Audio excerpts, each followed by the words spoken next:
black people will say, hey, God gives man free will. You can't blame that on God. He gives man free will, okay? But those same people will also say it's God's plan. If it's God's plan, then how can it be free will if it's already predestined? That doesn't make sense to me. And when you say it's God's plan, make it make sense. 14 kids, what was it, 19 kids, 2 adults got killed? Explain to me what part of the plan that is. I will touch upon his, and I'm not going to say it's an emotional argument. I think it's a very valid argument in the sense that why is there evil in the world, especially what we see on the news today, and be it one human being dying or many human beings dying. And this is a very, very important point that I think we need to resurrect. Is in the entertainment industry and in the news culture, unfortunately, there isn't a lot of empathy. The things that we turn on and see is for more recently the submarine that was recently lost. People died, which is tragic. But there was no coverage about the migrants. There was no coverage about the migrants who died. And hence there's a lot of selective outrage. And any oppressed people today understand this point. I do want to go now, though, talk about, let's look at the opposite scenario. Imagine now we dictated to God, every single time there was an inconvenience or pain or tragedy. And I want to start off, again, this is just for example and analogy purposes.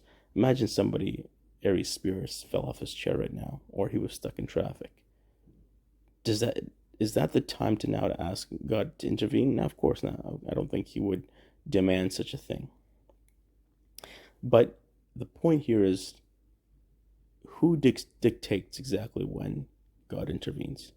Also, one needs to make key distinction between the evil that's committed, more often than not, almost always, by men, by people, due to a lack of religious morals, a lack of religious principles, a lack of guidelines, rejection of religion versus fate. I'll give you an example. Someone gets hit and stricken with a sickness. They're the healthiest person in the world. They get sick.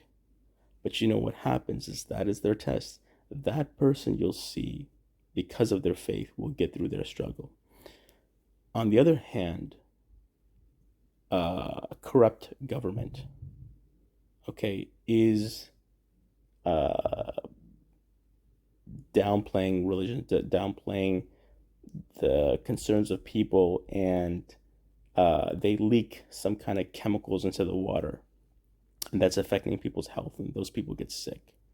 Right? This is a different kind of problem, and it should not be conflated with fate. They are not the two same things. Again, they should not be conflated, and the reason is because if you study theology, study creed, especially Islam and Muslims, there is an evil that is committed at the hands of people, at the hands of men. And this is the type of evil that we ought to speak against, we ought to stand against, we ought to speak up about. Because when we're silent about it, what we call in Islam munkar, right? When we're silent about it, we're not willing to change it with our hands, speak out against it, at least feel it, pray, then, obviously we'll continue. And the other thing I want to mention is, nobody is going to worship a God who doesn't know the future and doesn't prescribe destiny. That is not the definition of a God. You're severely limiting God in that sense, and I think everyone understands that. And at the same time, asking for complete and comprehensive understanding of destiny while claiming to trust God, that is also a conflict. Let's continue. Make that make sense to me. See?